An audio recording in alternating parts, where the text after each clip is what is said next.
Hello everybody, evidence for you here.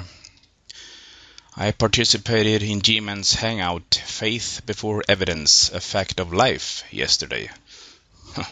And I gotta say, what a farce. He started off well enough. I talked to G-Man on Skype beforehand, and in the pre-hangout before going on air, everything was cool. That was before I realized G-Man's hidden agenda, an attempt to trap us. More about that later. G-Man's conduct in this hangout is not a good advertisement for him or his channel, and considering the last turbulence around him, it would be wise to have a more humble approach towards his opponents. Whenever it was my turn to talk, I either got muted or talked over.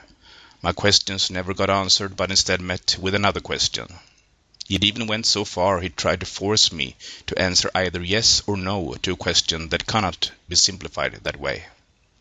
Have you stopped beating your wife, G-Man? Yes or no, or I will boot you. Eventually, that was what happened. When all other tactics fail, throw them out, right? As I see it, a display of defeat. Pathetic. G-Man thinks our position to not believe in God is faith-based.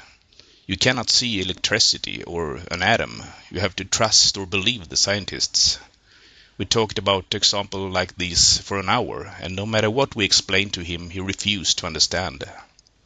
We believe in air or have faith in gravity. Really, G-Man?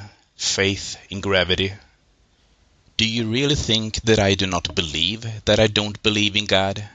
That is essentially what you're saying. My reasons for not believing in God, any God, are due to the lack of good, convincing evidence. If 99 out of 100 atheists tells you this, why argue about it? Can you read my brain, or are you searching for that one needle in the haystack? It's just like when I asked you if you believe in purple elephants living on Pluto.